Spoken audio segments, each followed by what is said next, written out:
یہ طواف و حج کا ہنگامہ ہے، 30-40 لاکھ آدمی آ جاتے ہیں، جمع ہو جاتے ہیں. وہ اس اقبال کے زمانے میں تو شاید ابھی 2-3 لاکھ ہی ہوتے ہیں، واللہ عالم.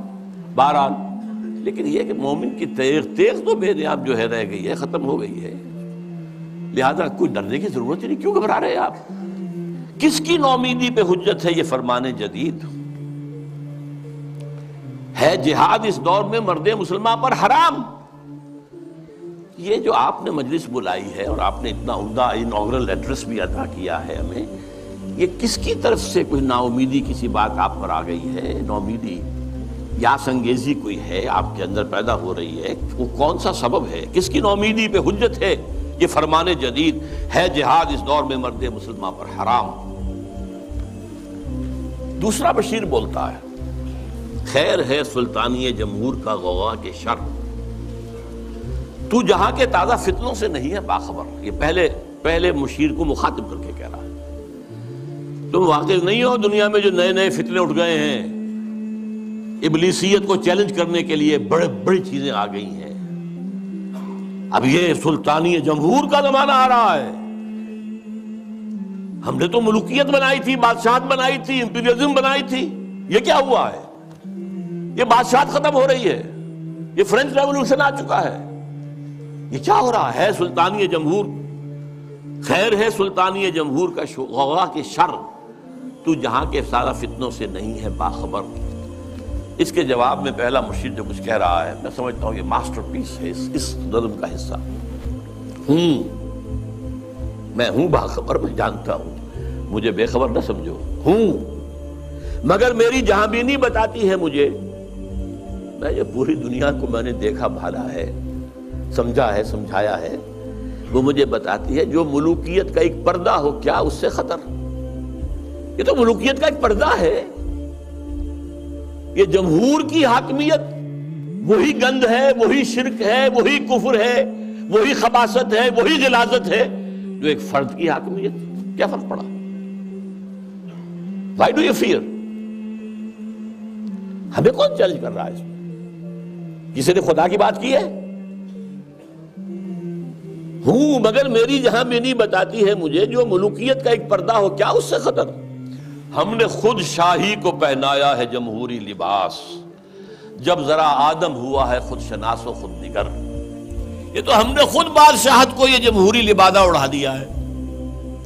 اس لیے کہ اب انسان ذرا خود شناس ہو گیا ہے، کچھ اپنی حیثیت بھی سمجھنے لگا ہے، سیلف امپورٹنس، سیلف کانشسنس، خود نگر، اپنے حقوق کی بھی نگرانی چاہتا ہے. میں بھی کچھ ہوں، صرف بادشاہی تو نہیں ہے. اچھا بھائی لڑو، ایک لبادہ اڑا دو، سب کے سروں کے اوپر وہ گندگی تھوڑی تھوڑی بانٹ کے رکھ دو.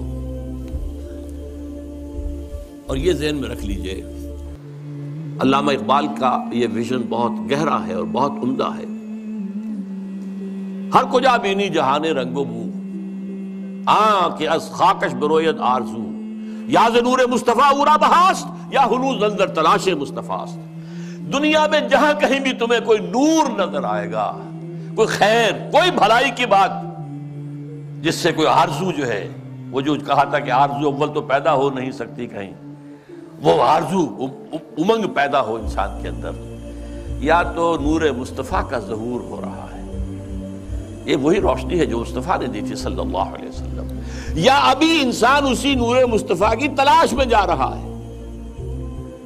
یہ جو ڈائلیکٹیکل پروسیس چل رہا ہے دنیا میں، یہ کشاں کشاں جا رہا ہے اسی نظام کی طرف جو محمد نے دیا تھا صلی اللہ علیہ وسلم. یہ بات تو بعد میں بھی آئے گی ذرا. اس وقت یہ ہے کہ یہ خود شناسی اور خود نگری یہ محمد کی ادا کرتا ہے صلی اللہ علیہ وسلم. یہ خلیفہ راشد نمبر 2 ہیں حضرت عمر فاروق، جن کا تاریخی جملہ ہے، ایک صوبے کے گورنر نے، غالباً ایران کے گورنر نے، حضرت سعد بن ابی وقاص تھے غالباً، انہوں نے اپنے مکان کے باہر ڈیوڑی بنا دی اور ایک پہرے دار کھڑا کر دیا. اب یہ تو نہیں کہ ہر وقت کوئی آئے اور ملنے کے لیے تیار ہو، آخر گورنر ہے، اس کا بھی کوئی پرائیویسی ہوتی ہے، ٹائم ہے. پرچہ نویس ہوتے تھے، انہوں نے خبر بھیج دی حضرت عمر کو کہ سعد نے یہ کام کیا ہے. آپ نے خط دے کر ویلچی کو بھیجا اور کہا پہلے جا کر اس ڈیوڑی کو آگ لگا دینا اور پھر میرا یہ خط دینا. اور خط میں کیا لکھ، انسانوں کو ان کی ماں نے آزاد جنا تھا، تم کون ہوتے انہیں اپنا غلام بنانے کے لیے؟ Who are you؟ تم نے انہیں اپنا غلام بنا لیا۔ یہ حریت جس کا لوہا مانا ہے ایچ جی ویلز نے، اسے کوٹ کیا ہے، لا فضل لعربی علی عجمی ولا لعجمی علی عربی ولا لاسود علی احمر ولا لاحمر علی اسود الا بالتقوی۔ کسی عرب کو کسی عجمی پر فضیلت نہیں، کسی عجمی کو کسی عرب پر فضیلت نہیں، کسی گورے کو کسی کالے پر نہیں، کسی کالے کو کسی گورے پر نہیں، سوائے تقوی کے۔ یہ کوٹ کر کے کہتا ہے although the sermons of human fraternity, freedom and equality were said before also, and we find a lot of such sermons in Jesus of Nazareth, but it must be admitted that it was Muhammad sallallahu alaihi wasallam who for the first time in history established a society based on these principles۔ یہ ہے حریت۔ تو کہتے ہیں ہم نے خود شاہی کو پہنایا ہے جمہوری لباس، جب ذرا آدم ہوا ہے خود شناس و خود نگر۔ یہ خود شناسی اور خود نگری محمد کی عطا کرتا ہے صلی اللہ علیہ وسلم۔ کاروبار شہریاری کی حقیقت اور ہے، یہ وجود میر و سلطان پر نہیں ہے منحصر۔ یہ بادشاہ ہو ایک بیٹھا ہوا، اس کی کوئی جو ہے میر ہو سلطان ہو، نہیں، کاروبار شہریاری جو ہے حکومت اور ملوکیت کی اس اصل حقیقت کچھ اور ہے۔ وہ کیا ہے اگلے شعر میں بیان ہو رہی ہے۔ مجلس ملت ہو یا پرویز کا دربار ہو، مجلس ملت کانگریس، نیشنل کانگریس، پرویز کا دربار شہنشاہ کا دربار، وہ جمہوریت اور یہ ملوکیت۔ مجلس ملت ہو یا پرویز کا دربار ہو، ہے وہ سلطان غیر کی کھیتی پہ ہو جس کی نظر۔ بادشاہ تو وہ ہوتا ہے جو غیر کی کھیتیوں کے اوپر ڈال کر وہاں سے کھینچ لینا چاہتا ہو، وہاں ان کو لوٹنا چاہتا ہے، وہ بادشاہ۔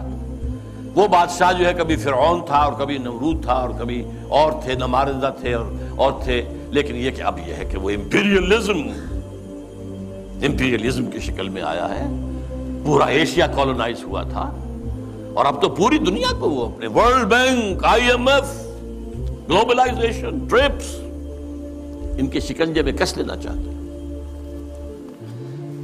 تو نے کیا دیکھا نہیں مغرب کا جمہوری نظام، چہرہ روشن اندروں چنگیز سے تاریک تر۔ یہ مغرب کا جمہوری نظام کیا ہے؟ بڑا روشن ہے بہت، ہم بھی بڑے متاثر ہوتے ہیں۔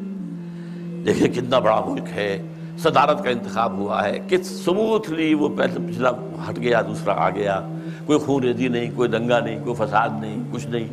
ہماری طرح تو نہیں ہوتا، بلکہ شکست کھانے والا فوراً جا کے مبارکباد دے دیتا ہے، بجائے اس کے کہا دھاندلی ہوئی ہے، دھاندلی ہوئی ہے، دھاندلی ہوئی ہے، وہ جو ہمارے ہاں ہوتا ہے۔ تو اب اس سے ہم متاثر تو ہوتے ہیں، لیکن سوال تو یہ ہے کہ یہ سارا نظام کیا ہے؟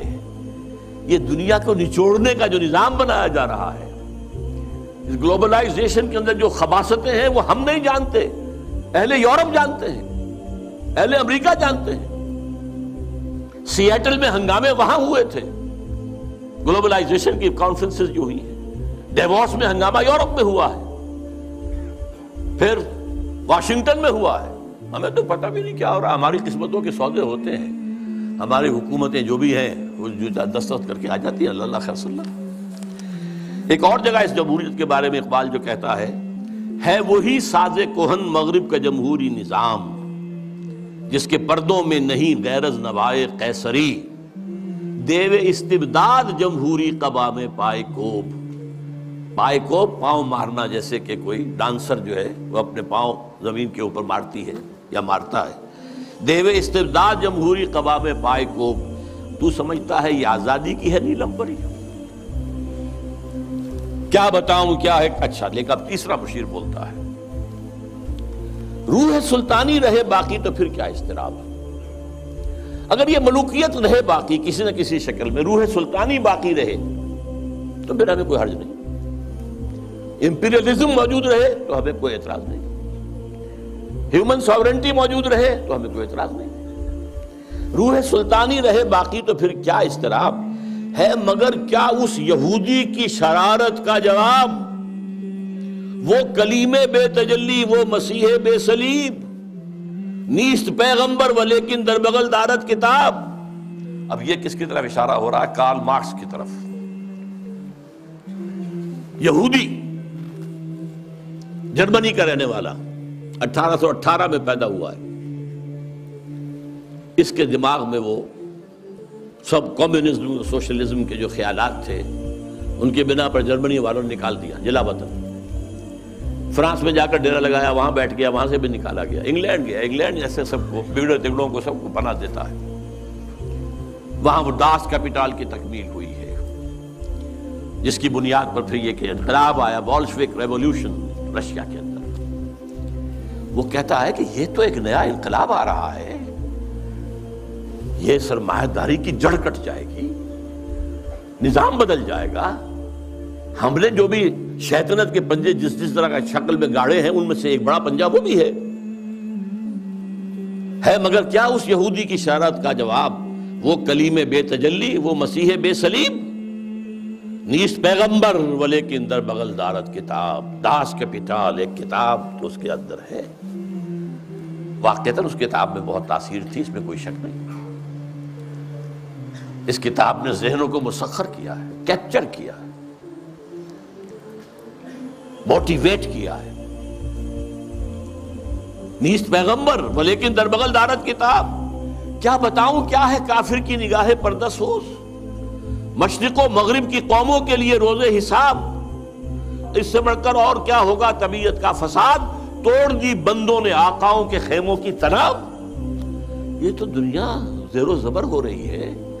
یہ آقا اور یہ جو بندے تھے جن کو تقدیر کا سبق ہم نے سکھا رکھا تھا، جن کو وہ بھی جو اپنے حالات کے اندر جو تھے وہ مست تھے، یہ اٹھ کھڑے ہوئے ہیں، فساد برپا کر دیا ہے، آقاؤں کے خیموں کی تنابیں توڑ رہے ہیں.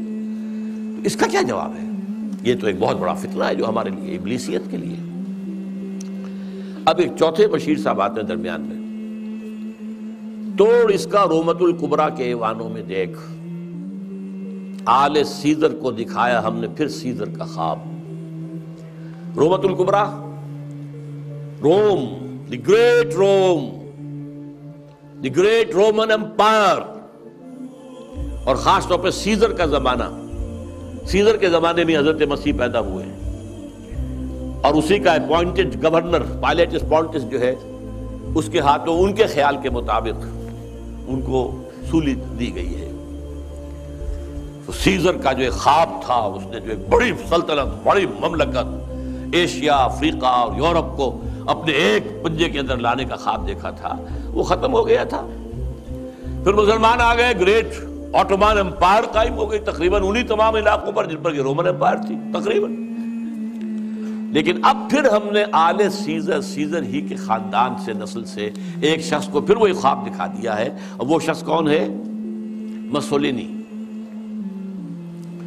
یہ 1883 میں پیدا ہوا تھا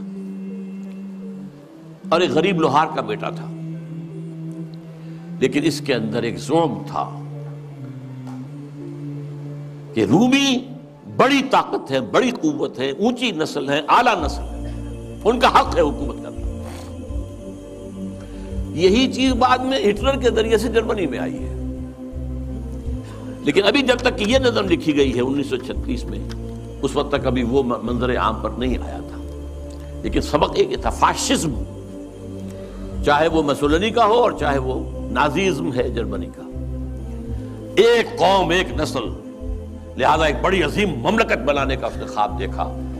شمالی افریقہ کے کئی ممالک فتح کر لیے.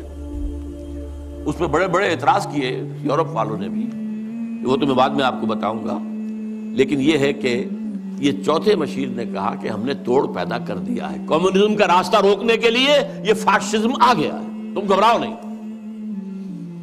توڑ اس کا رومت الکبریٰ کے ایوانوں میں دیکھ، آل سیزر کو دکھایا ہم نے پھر سیزر کا خواب. کون بحر روم کی موجوں سے ہے لپٹا ہوا، گاہ بالت چوں سنوبر گاہ نالت چوں رباب. یہ کون ہے جو بحر روم کی موجوں سے لپٹا ہوا؟ بہت بڑا اس نے بحری بیڑا بنایا تھا. شمالی افریقہ کو فتح کرنے کے لیے بحری بیڑے کی ضرورت تھی. اٹلی آخر اسی نے فتح کیا تھا لیبیا کو. پھر وہ حبشہ کی طرف آیا، ایریٹریا کی طرف آیا، بڑھ رہا تھا. اس پر جب اعتراض ہو رہا تھا، اگرچہ اس کو تو قتل کر دیا اسی کے جو لوگ تھے اس کی پارٹی کے 1945 میں، لیکن بہرحال وہ ایک فلسفہ دے گیا تھا. اقبال کی ایک اور نظم ہے، وہ میں تیزی سے آپ کو پڑھ کر سنا دیتا ہوں. جب ویسٹ میں بہت تنقید ہوئی مسولینی پر تو جواب میں وہ کہتے ہیں، علامہ اقبال کہتے ہیں مسولینی کی زبان سے، یا مسولینی کہتا ہے علامہ اقبال کی زبان سے، کیا زمانے سے نرالا ہے مسولینی کا جرم؟ بے محل بگڑا ہے معصومان یورپ کا مزاج۔ یہ معصوم بیٹھے ہوئے انگریز اور یہ فرانسیسی، یہ بڑے معصوم قوم ہے، یہ کہتے ہیں کہ یہ کیا کر رہا ہے مسولینی، یہ کیا جو ہے خوریزی کر رہا ہے؟ کیا زمانے سے نرالا ہے مسولینی کا جرم؟ بے محل بگڑا ہے معصومان یورپ کا مزاج ہے، میں پھٹکتا ہوں تو چھلنی کو برا لگتا ہے۔ کیوں؟ چھاج پھٹکتا ہے، چھلنی جو ہے اس کے اندر سے وہ چیز کو نکلتی ہے۔ میں پھٹکتا ہوں تو چھلنی کو برا لگتا ہے، کیوں؟ ہے سبھی تہذیب کے اوزار، تو چھلنی میں چھاج۔ میرے سودائے ملوکیت کو ٹھکراتے ہو تم نے کیا توڑے نہیں کمزور قوموں کے زجاج؟ تم نے لوٹے بے نوا سیرا نشینوں کے خیام، تم نے لوٹی کشت دہقاں، تم نے لوٹے تخت و تاج۔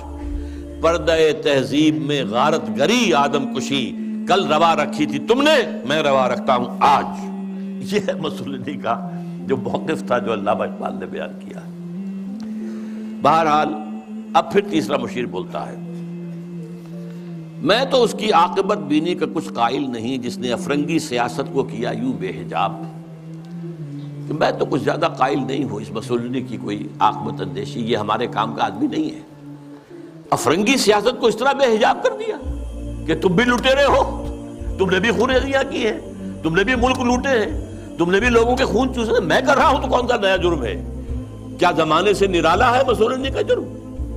وہ کہتا کہ یہ تو اصل میں یہ اشتراکیت کے خلاف، تو یہی جو ویسٹرن کیپٹلزم ہے یہی تو اصل دفاع بن سکتا تھا، اور اسی کو مسولینی کمزور کر رہا ہے۔ میں تو اس کی عاقبت بینی کا کچھ قائل نہیں جس نے افرنگی سیاست کو کیا یوں بے حجاب۔ تو پھر ان کے دوسرے مشیر صاحب اٹھے جو کوئی خاص عہدیدار ہوں گے، لہٰذا انہوں نے مکھن لگانے کے تمام حقوق ادا کیے اور ان کی ہاں میں ہاں ملائی کہ بالکل ایسی بات ہے کہ ہمارے اس نظام کو کچھ بھی نہیں ہو سکتا، اور یہ بالکل بڑا محکم ہے اور بڑی مضبوط بنیادوں پر استوار ہے۔ یہ ہم نے یہ والا حصہ پڑھ لیا تھا۔ اب ہم نے آگے پڑھنا ہے کہ ایک یعنی شیطان نے گفتگو کی، پھر پہلا مشیر اٹھا، اس نے بات کی، اب ایک دوسرا مشیر اٹھ کر تو ایک سوال کھڑا کرتا ہے۔ اس نے شیطان کے سامنے تو سوال نہیں کیا تھا، لیکن یہ جو چاپلوس خان تھا جب اس نے اپنی بات کی تو اس کے بعد اب دوسرے مشیر نے اٹھ کر اس کے سامنے اپنا ایک سوال رکھا ہے۔ براہ راست ان کی شان میں سوال کر کے توہین کا ارتکاب نہیں کیا، تو جو ہے نا وہ جو ان کا چیلا تھا اس سے ایک سوال انہوں نے ضرور پوچھا، وہ دوسرے مشیر نے۔ اچھا، یہ ہم جو آگے بڑھ رہے ہیں تو ذرا وہ نقشہ ذہن میں رکھیں۔ 1936 میں علامہ اقبال نے یہ نظم لکھی ہے، اور یہ وہ دور ہے کہ جس میں آپ کو پتہ ہے پہلی جنگ عظیم ہو چکی ہے، اور دوسری جنگ عظیم اب گویا بالکل سر پہ کھڑی ہے، اور اس کے آثار جو ہیں وہ ظاہر ہو رہے ہیں۔ ایک طرف تو یہ بات ہے، اور دوسری طرف جو نظریاتی کشمکش ہے تو اس میں ایک سائڈ پہ آپ کو پتہ ہے جمہوری انقلاب آ چکا ہے، اور اس کے رد عمل میں ایک جو ہے نا کمیونزم بھی باشفک ریولوشن بھی آ چکا ہے۔ 1917 میں وہ بھی آ چکا ہے، یہ 1936 کی نظم ہے، اور وہ اب پھیل رہا ہے۔ وہ ایسا نہیں ہے کہ وہ انقلاب آنے کے بعد ادھر ہی روس میں ہی سکڑ کے رہ گیا ہے، بلکہ یہ کہ وہ اب پھیل رہا ہے، یورپ کی طرف بھی بڑھ رہا ہے، اور آگے بھی اس کی جو ہے نا فتوحات کا سلسلہ جاری ہے، اور لوگ متاثر ہو رہے ہیں مارکس سے اور اس کے نظریات سے، اور دیوانہ وار متاثر ہو رہے ہیں۔ اور مزدور جو ہے نا وہ جس کو غلام بنا کے جو غلامی پہ راضی تھا، اب وہ ایک انگڑائی لیتا نظر آ رہا ہے۔ وہ سورہ اسرافیل ثابت ہو رہی ہے، اس کی کتاب جو پڑھتا ہے اس کے اندر ایک بیداری پیدا ہو جاتی ہے، وہ انقلاب کی بات کرنے لگتا ہے۔ تو ایک طرف یہ کشمکش ہے، اس کے ساتھ ساتھ اس وقت دنیا میں آپ کو پتہ ہے ہٹلر بھی موجود ہے، تو گویا ایک تیسری ڈائمنشن بھی موجود ہے جبر کی، یعنی وہ فسطائیت کی علامت ہے، ایک مکمل ایک فرد کا جبر جو ہے وہ پوری طرح ایک ملک کے اوپر وہ بھی ہے، تو اس کے پیچھے نسلی تعصب ہے، وہی جو وی آر جرمن اور وہ سپیریئر ریس۔ تو یہ ایک اچھا، اس کو آج کے دور کو سمجھنے کے لیے یہ بہت ضروری ہے جو کچھ بھی اس وقت نقشہ تھا۔ ایک طرف نظریاتی کشاکش ہے، جمہوریت ورسز کمیونزم، دوسری طرف جو ہے وہ آپ کو یہ والی جو ہے نا ایک ملوکیت کی نئی، ایک تو ملوکیت تھی وہ تو ختم ہو گئی، مسلمانوں کے ہاں کچھ اس کے آثار باقی تھے، باقی یہ کہ دنیا سے ملوکیت جو ہے نا وہ اٹھ گئی اور اس کی جگہ یا جمہوریت آ گئی یا کمیونزم آ گیا.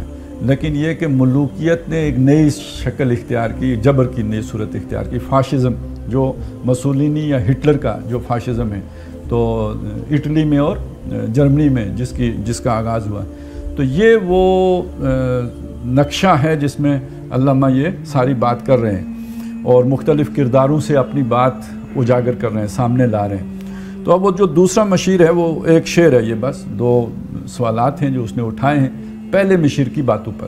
اور پہلے مشیر کا جو اس نے وہ کہا تھا کہ یہ ہمارا نظام ٹھیک ہے اور آرزو اول تو پیدا ہو نہیں سکتی، ہو جائے تو مٹ جاتی ہے یا رہتی ہے خام، تو کوئی یعنی ہمارے مقابلے میں نہیں آ سکتا، جلدی لوگ انحراف کر لیتے ہیں. تو دوسرے مشیر نے اب اٹھ کے کہا کہ خیر ہے سلطانی جمہور کا غوغا کے شر. پہلے تو سلطانی کس کی تھی؟ فرد کی سلطانی تھی. اب اس کی بجائے جمہور کی سلطانی ہے، آئی سلطانی ہے، لیکن یہ جو جمہور کی سلطانی ہے یہ ملوکیت کے مقابلے میں خیر ہے یا شر؟ پہلے تو اس کا فیصلہ ہونا چاہیے، اس کا تعین ہونا چاہیے. تو جہاں کے تازہ فتنوں سے نہیں ہے باخبر، کیا تجھے پتہ نہیں کہ اس وقت دنیا میں کیا ہو رہا ہے؟ یہ انسان بڑا جو ہے نا وہ خود شناس و خود نگر ہو گیا ہے، اپنے حقوق کی بات کرنے لگا ہے. اب یہ جو سوال ہے نا یہ شیطان کے مشیر کی طرف سے اٹھایا ہوا، ایک اور مشیر کی طرف سے اٹھایا ہوا سوال ہے. تو اس کا مطلب کیا ہے؟ شیطان کا سب سے بڑا ہتھیار یہ ہے کہ انسان غافل رہے، غفلت میں رہے، باشعور نہ ہو جائے، وہ ایسی تعلیم اسے نہ مل جائے کہ اسے حقیقی روشنی نصیب ہو جائے، وہ حقائق کو جانچنے اور پرکھنے کے قابل ہو جائے. تو اگر کہیں کوئی شعور کی رمق ہے، کہیں کوئی روشن خیالی ہے، کہیں کوئی کسی بھی درجے میں اپنے حقوق کا احساس اور اس کا شعور ہے اور ادراک ہے، تو یہ ہمارے نظام کے لیے خطرہ ہے. تو تجھے نہیں پتہ کتنے بڑے فتنے اٹھ گئے ہیں. اب دیکھیے یعنی اس کی نظر میں امن و سکون کیا ہے کہ کوئی سوال کرنے والا نہ ہو، کوئی اپنے حقوق طلب کرنے والا نہ ہو.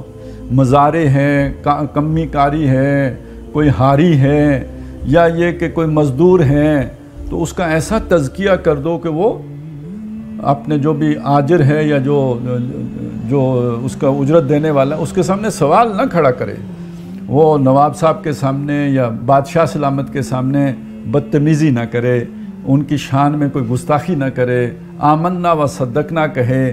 تو یہ چیز شیطان کو وارہ کھاتی ہے. لیکن اگر کہیں کوئی سوال اٹھنا شروع ہو گئے، کہیں اپنے حقوق کی بات ہونا شروع ہو گئی، یہ شیطان کی نظر میں فتنہ ہے. اب یہ دیکھیے یہ تقابل آپ کو قرآن مجید میں ملے گا کہ جو بھی ایگزسٹنگ سسٹم ہوتا تھا، بادشاہ سلامت فرعون ہے یا نمرود ہے یا یہ کہ مکے میں ابو جہل اینڈ کمپنی ہے، ان کی نظر میں فسادی وہ ہیں کہ جنہوں نے اصلاح کی بات کی ہے، جو اللہ کے نبی ہیں. فرعون نے تو صاف کہا، قرآن مجید میں اس کا جملہ نقل ہوا ہے کہ اگر ہم نے اس موسیٰ کو نہ روکا یفسدوا فی الارض، یہ زمین میں فساد مچا دے گا، یہ اور اس کے ساتھی زمین میں فساد مچا دیں گے. تو فرعون کی نظر میں فسادی کون؟ موسیٰ علیہ السلام. اللہ کی نظر میں فتنہ اور فساد کرنے والے کون؟ یہ نمرود، یہ فرعون، یہ قاتلوہم حتی لا تکون فتنۃ، جب تک ان کا فتنہ ختم نہیں ہوتا ان سے جنگ جاری رکھو. تو فتنہ فساد اپنے یعنی ایک ریلیٹیو بات ہوگی. جو شیطانی نظام ہے اس کے لیے خیر کا نظام فتنہ ہے، اور جو خیر کا نظام ہے اس کے اعتبار سے شیطانی نظام فتنہ ہے. تو یہ جو مشیر ہے یہ پہلے مشیر کو کہہ رہا ہے کہ جو یہ دنیا میں حقوق کے احساس اور شعور کا فتنہ اٹھ کھڑا ہوا ہے اور لوگوں کے اندر ایک شعور اور ادراک آ رہا ہے، اپنے حقوق کا انہیں احساس ہو رہا ہے اور وہ انقلاب کی بات کرنے لگے ہیں، اس فتنے سے تم آگاہ نہیں ہو. معلوم ہوتا ہے تم نے اتنی تسلی سے یہ بات کر دی کہ ہمارا نظام بڑا محکم ہے اور اسے کچھ نہیں ہو سکتا، تو تمہیں ان فتنوں کا نہیں پتہ.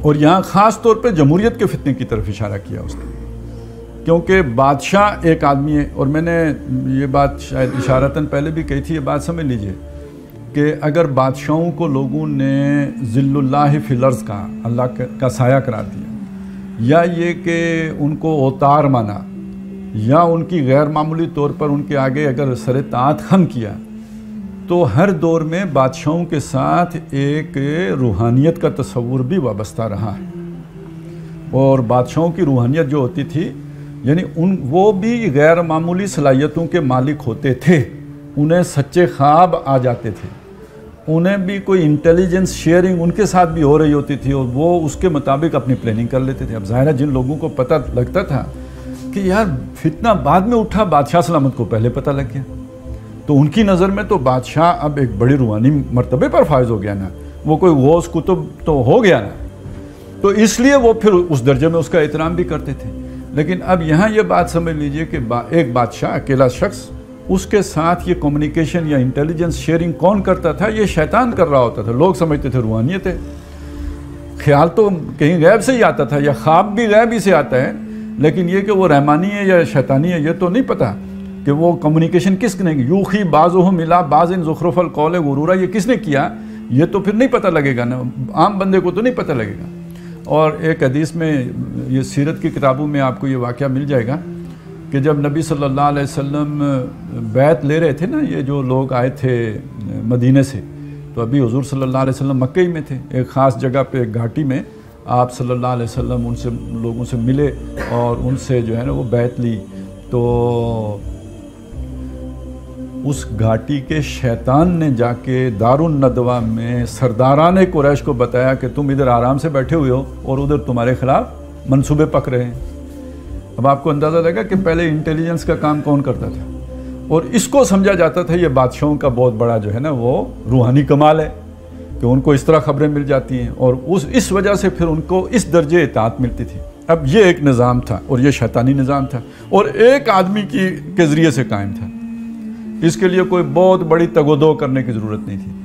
اب ایک آدمی کی حکومت ختم ہونے جا رہی ہے، اس کی جگہ پہ عوامیت آ رہی ہے، اس کی جگہ پہ جمہوریت آ رہی ہے، تو اب سارے جمہور کو، عوام کو اکٹھے ان کو گمراہ کرنا تو آسان کام نہیں، ایک آدمی کو گمراہ کرنا تو بہت آسان ہے۔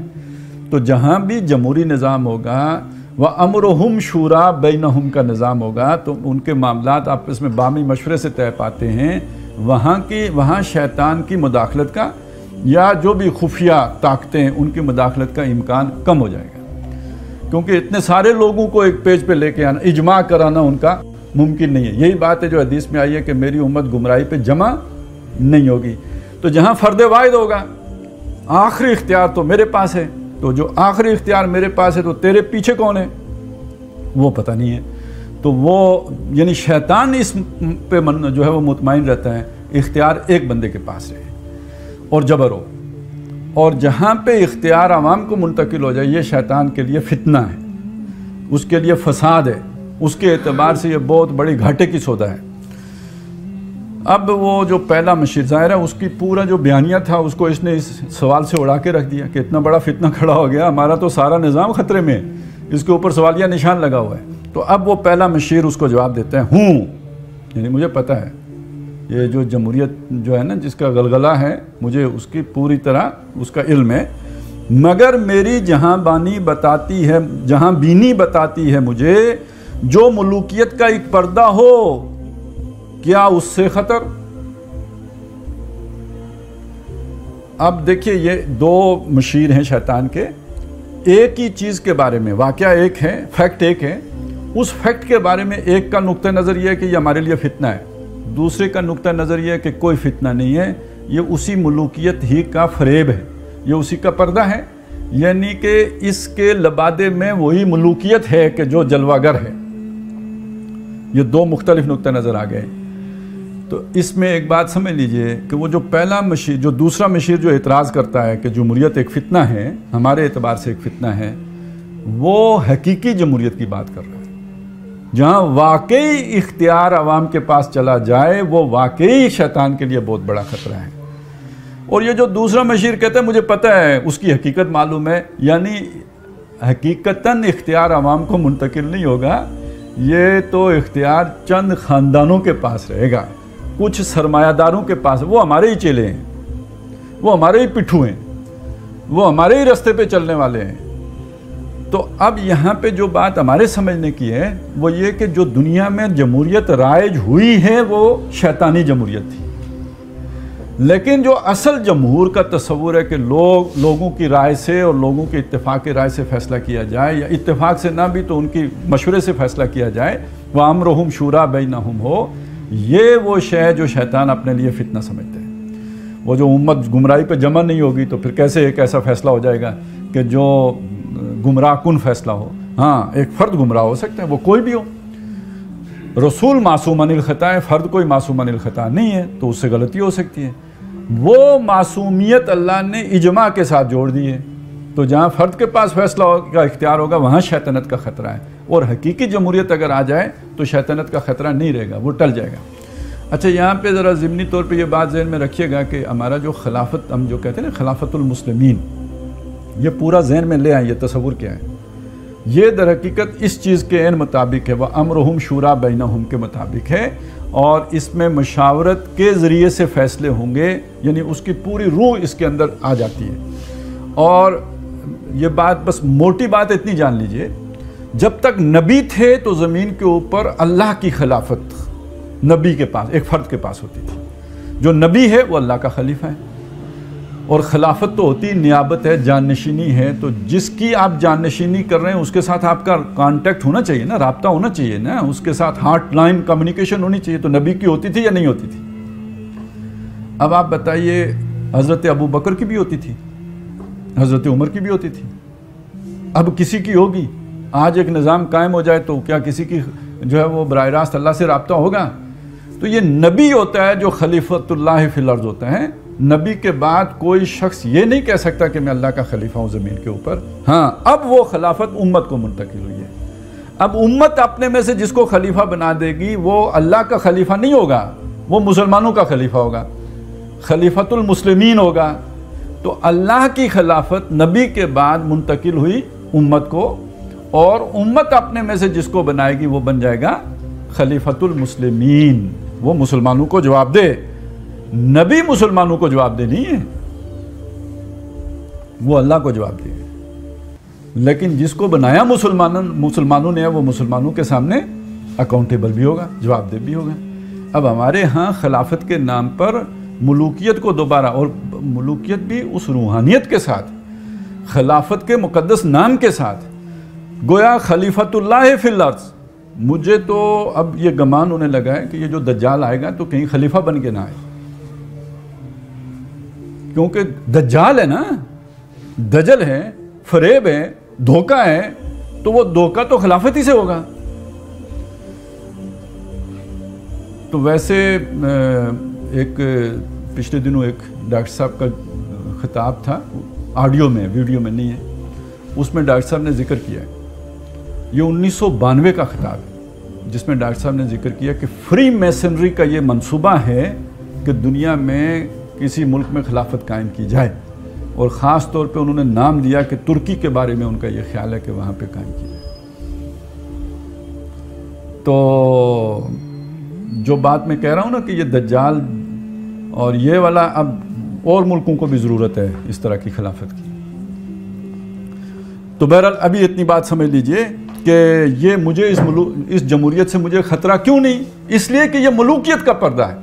گویا حقیقی جمہوریت ہوتی تو خطرناک تھی، لیکن ملوکیت کا پردہ ہونے کی وجہ سے، کیا تو نے دیکھا نہیں مغرب کا جمہوری نظام، چہرہ روشن اندروں چنگیز سے تاریک تر، تو یہ جو اندروں اس کا چنگیز سے تاریک تر ہے، یعنی یہ حقیقت میں جمہوریت نہیں ہے، وہ دکھلاوا ہے۔ حقیقت میں کیا ہے؟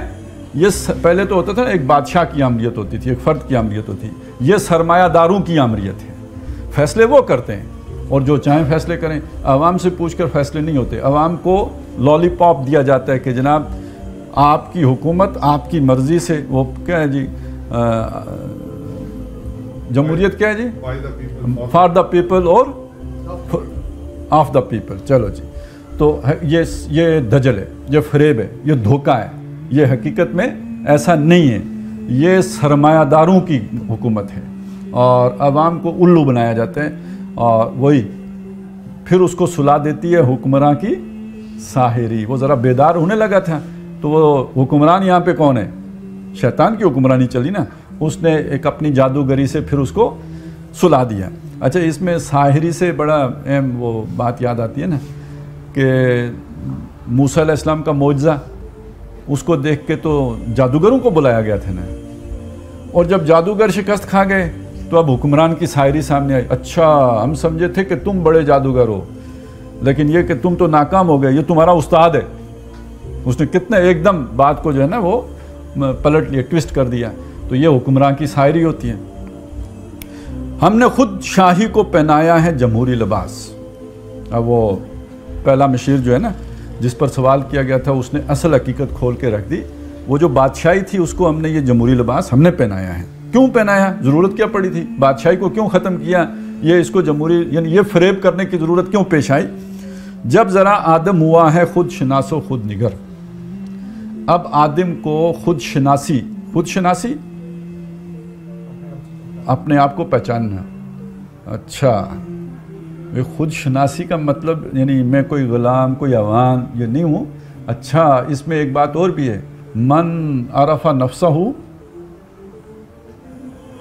فقد عرف ربہ، جو اپنے نفس کو اپنے آپ کو پہچان جائے وہ اپنے رب کو بھی پہچان جائے گا۔ یہ خود شناسی بڑا خطرناک چیز ہے شیطان کے اعتبار سے۔ اور اپنے من میں ڈوب کے پا جا سراغ زندگی، میرا نہیں بنتا نہ بن اپنوں تو بن۔ تو یہ آپ دنیا میں اس وقت جو یہ سپورٹس پہ اتنے اربوں روپے ڈالر خرچ کیے جاتے ہیں، یہ فلم انڈسٹری میں جو کچھ ہوتا ہے، یہ جو پورن انڈسٹری ہے جو چلائی جاتی ہے، پھر سکینڈل جو پھیلائے جاتے ہیں، اور پھر یہ کہ کہیں نہ کہیں اپوزیشن اور یہ پی ڈی ایم جیسی جماعتوں کے ڈرامے چلتے ہیں، یہ سارے لوگوں کو مصروف رکھنے کے لیے ہوتے ہیں تاکہ کہیں حقیقت کی آنکھ کھل نہ جائے، کہیں خود شناسی حاصل نہ ہو جائے، دنوں بینی کا موقع نہ مل جائے اور حقائق منکشف نہ ہو جائیں۔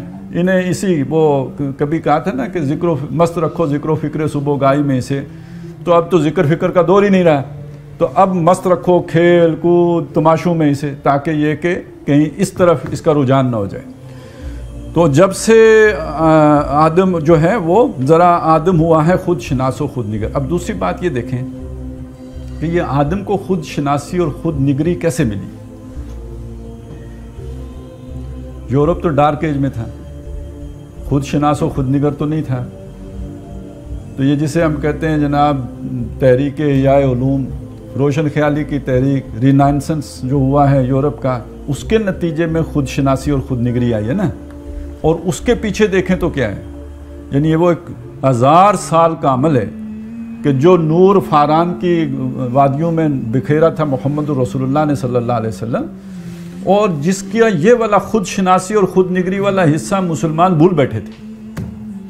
یہاں بھی ملوکیت آ گئی تھی نا، اور ملوکیت نے بھی تقدس کا جامہ یہاں پہ پہن کے آئی تھی، اور خلیفہ جو ہے وہ السلطان و ذل اللہ فی الارض بن کے آیا تھا۔ تو اب اس کو تو اس کے سامنے تو نواسہ رسول نہیں کھڑا ہو سکتا، وہ بھی قابل گردن زدنی ہے، تو کوئی اور کیسے کھڑا ہوگا؟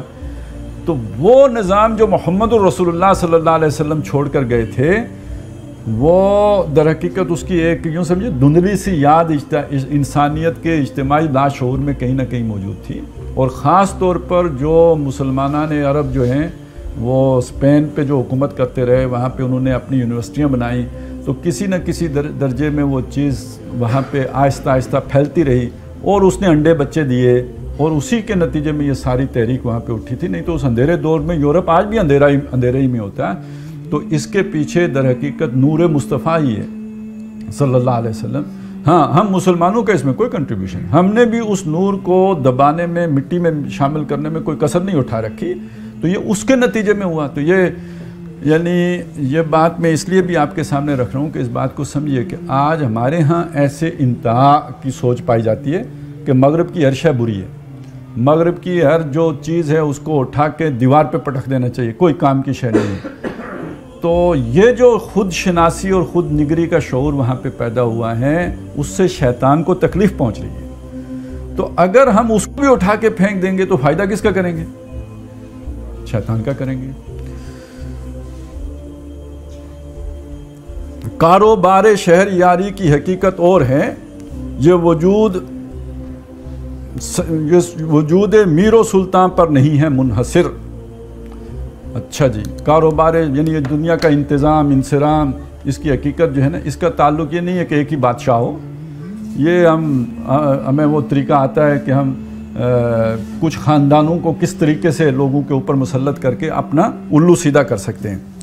مجلس ملت ہو یا پرویز کا دربار ہو، یہ غلام احمد پرویز نہیں ہے، یہ بات خسرو پرویز ہے، وہ جو یعنی ملوکیت کی علامت پرویز. اور اس پرویز کے اندر آپ چنگیز بھی لے آئیں، اور اس پرویز کے اندر آپ ملوکیت نمرود فرعون ہر طرح کی وہ اس کو لے کے آئیں. اور مجلس ملت پارلیمنٹ، قومی اسمبلی، نیشنل اسمبلی، سینٹ، یہ مجلس ملت ہے. قومی اسمبلی، ملت قوم، اور اسمبلی مجلس، وہ اکٹھے ہونے کی وہ جو بھی جگہ ہے. تو مجلس ملت ہو یا پرویز کا دربار ہو، یعنی یہ جو مجلس ملت ہوتی ہے یہ جمہوریت کی علم بردار یا اس کی نشانی ہے نا، اور پرویز کا دربار ملوکیت کی علامت ہے. تو خواہ یہ ملوکیت والا پرویز کا دربار ہو یا جمہوریت والی پارلیمنٹ ہو، یہ مجلس ملت میرا خیال ہے ایک کسی جماعت کے جو سیاسی تصور ہے، یہ جو دینی جماعتیں ہماری خلافت کے لیے کوشاں ہیں، ان میں سے کسی کا بھی پارلیمنٹ کے لیے انہوں نے یہی، یعنی جمہوریت ویسے تو ان کے ہاں کفر ہے، لیکن جو بھی انہوں نے اپنا مجلس شورا کے لیے جو لفظ استعمال کیا وہ مجلس ملت کا ہے. مجلس ملت ہو یا پرویز کا دربار ہو، ہے وہ ہو. اچھا، اس سے مجھے ایک بات یاد آئی. ایک زمانے میں ہمارے ہاں ایک بات چلی، یہ یہاں پنڈی کے ایک ساتھی تھے، انہوں نے بات اٹھائی کہ یہ جو تنظیم اسلامی کی مجلسیں ہوتی ہیں نا، یہ جو بھی میٹنگز ہوتی ہیں، تو اس میں میٹنگز کے اندر جس طرح کی چیزیں ڈسکس ہوتی ہیں تو وہ زیادہ تر ایسا لگتا ہے یہ بزنس میٹنگ ہو رہی ہے، کوئی دینی ماحول ہوتا ہی نہیں. ظاہر ہے بھائی وہ فلانے اسرے کی میٹنگ میں کیا ہوا اور فلانے، وہ اسی طرح کی چیزیں ہوتی تھیں. تو اس پہ بڑا غور و غوص ہوا کہ بھائی اس کا کیا علاج کیا جائے. تو آخر جو فیصلہ ہوا یہ تھا کہ آج کے بعد اس کا نام جو ہے نا میٹنگ نہیں رکھا جائے گا، اس کا نام اجلاس رکھا جائے گا. تو اسی طرح بعض لوگوں کو پارلیمنٹ سے تو بڑی چیڑ ہے، وہ کہتے ہیں نہیں پارلیمنٹ کفر ہے، اس کا نام مجلس ملت رکھا جائے گا. تو یہ مجلس ملت ہے. تو مجلس ملت ہو یا پرویز کا دربار ہو، ہے وہ سلطان غیر کی کھیتی پہ ہو جس کی نظر. سمجھ آئی؟ یعنی شیطان کے اعتبار سے کیا شے سلطانی ہے، کیا شے ملوکیت ہے، کیا شے اس کے نظام کے مطابق ہے. دوسرے کی کھیتی کو ہڑپ کرنے والا جو نظام ہے نا، وہ ہمارا نظام ہے. بس کہانی ختم. ایک لفظ سے سمجھو، اس کا نام خلافت رکھو، اس کا نام جمہوریت رکھو، اس کا نام پرویزیت رکھو، جو نام اسے مرضی دو، جس کی روح یہ ہے کہ دوسرے کی کمائی تم نے کھانی ہے. لا تاکلوا اموالکم بینکم بالباطل وتدلوا بها الی الحکام لتاکلوا فریقا من اموال الناس بالاسم وانتم تعلمون. یہ جہاں پہ ہے نا کہ دوسرے کے مال کو باطل طریقے سے ہڑپ کرنا، وہ سود کے ذریعے سے ہو، ڈاکے کے ذریعے سے ہو، چوری کے ذریعے سے ہو، کسی ہتھ کنڈے کے ذریعے سے ہو، کسی فائن ٹیکٹس کے ذریعے سے ہو، یہ ہمارا نظام ہے. تو پہلے یہ کام کون کرتا تھا؟ غیر کی کھیتی پہ نظر کس کی ہوتی تھی؟ بادشاہوں کی، وڈیروں کی. ظاہر ہے وہ وڈیرے جاگیردار بادشاہوں کے پالے ہوئے ہی ہوتے تھے نا، کہ وہ انہیں فوجیں سپلائی کرتے تھے. تو غیر کی کھیتی پہ ان کی نظر ہوتی تھی. اور اب اس کھیتی پر یا محنت پر، اب یہ کھیتی کو محنت کے معنی مزدور کی محنت، اس کے اوپر کس کی نظر ہے؟ سرمایہ دار کی نظر ہے. تو اپنا ہی نظام ہے، پرواہ کی بات ہے. اب یہ اس نے شہریاری کی بنیاد بتا دی آپ کو کہ فرق کہاں پہ پڑے گا. اسلامی نظام میں اور شیطانی نظام میں فرق یہاں پہ پڑے گا کہ جب کسی کی نظر دوسرے کی محنت یا کھیتی کے اوپر ہوگی، یہ ہمارا نظام ہے. اور جہاں عدل و انصاف ہو جائے، ہر ایک کو اس کا حق مل رہا ہو، یہ ہمارے لیے فتنہ ہے، یہ ہمارے لیے فساد ہے. اچھا، اب اس سے وہ بات سمجھ لینا جو شاہ ولی اللہ رحمۃ اللہ علیہ نے فرمائی ہے کہ جہاں پہ تقسیم دولت کا نظام غیر منصفانہ ہو جائے، ایک طرف دولت کا ارتکاز اور دوسری طرف فقر و فاقہ ہو جائے، تو یہ دو دھاری تلوار ہے. اب دیکھیے شیطان نے لمبی پلاننگ نہیں کی، بہت جسے کہتے ہیں تفصیلات میں نہیں گیا. انہوں نے کہا ایک اصولی فیصلہ کر لیتے ہیں، باقی کام خود بخود ٹھیک ہوگا. وہ جیسے شیرہ لگایا تھا نا اس نے، وہ کسی نے شیطان کو کہا نا بندہ قتل ہو گیا، اس نے شیطان سے کہا کہ تم نے قتل کروا دیا مردود آدمی تم نے. اس نے کہا نہیں، میں نے تو نہیں قتل کیا، میں نے تو صرف شیرہ لگایا تھا. ہوا یہ تھا کہ ایک دیوار پہ اس نے ذرا، جہاں حلوائی بیٹھا ہوا تھا،